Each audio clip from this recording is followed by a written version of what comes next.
HMPV virus ఉనికిపోతున్నారు. ఎందుకంటే corona virus తెచ్చినది బాధ నుంచి చాలా కుటుంబాలు ఇంకా తేరుకోలేని పరిస్థితి. సో హెచ్ఎంపీవీ వైరస్ ఈడ కేసులు వచ్చినాయి, ఆడ కేసులు వచ్చినాయి.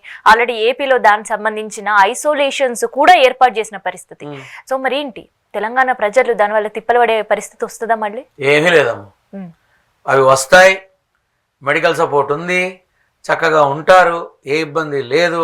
అనవసరంగా దీని గురించి అక్కర్లేని ఒక ప్రాపకాండా చేసి ఎంత దండుకోవాలా అని ఇప్పటి నుంచే క్యాల్కులేటర్లో లెక్కలేస్తున్నారు. అవసరమా అమ్మా?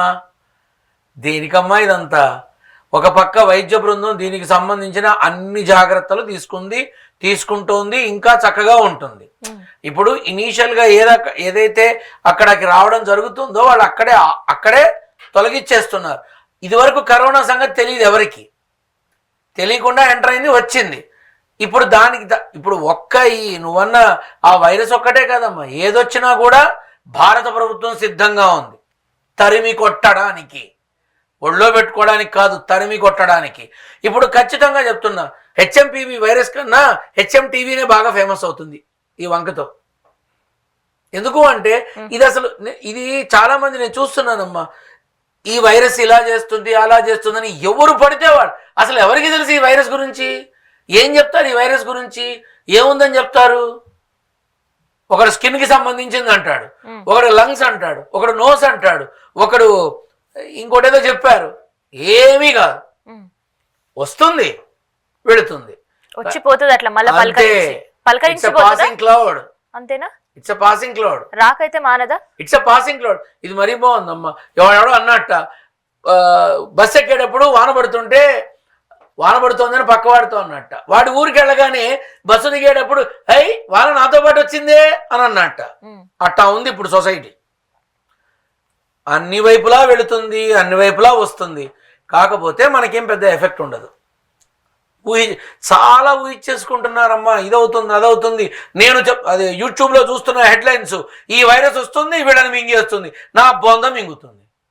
ఏమీ వస్తుంది కానీ ప్రాణాంతకమైనటువంటి విధానంలో మాత్రం ప్రాణ నష్టం ఎక్కువ జరగదమ్మా. ప్రాణ నష్టం ఎక్కువ జరగదు. వైద్యులకి మాత్రం మళ్ళీ ఇంకోసారి కొత్త బీరువాలు అల్మార్లు కొనుక్కుంటే మంచిది. అంతేనా? అంతే. దాచుకోవాలంటే మరి ప్లేస్ కావాలి కదమ్మా, అంతే. మరి పబ్లిక్ కూడా మిగతావి అమ్ముకోవడానికి సిద్ధంగా ఉండాలి. అప్పుడు అవసరం లేదమ్మా, ఏం అవసరం లేదు, అన్నీ చక్కగా దొరుకుతాయి. సీరియస్లీ ఏం అవసరం లేదు. ఇదివరకు లాక్డౌన్ గురించి నేను చెప్పాను కదా, జరిగింది కదా, ఏదో ఊరికే నోటికొచ్చిన మాట కాదు కదరా నాన్న. ఇప్పుడు ఖచ్చితంగా మీరు చూస్తారు, ఆ వైరస్ వస్తుంది, వచ్చిందా, అంతే. లాక్డౌన్ ఉండే పరిస్థితి ఉండదు.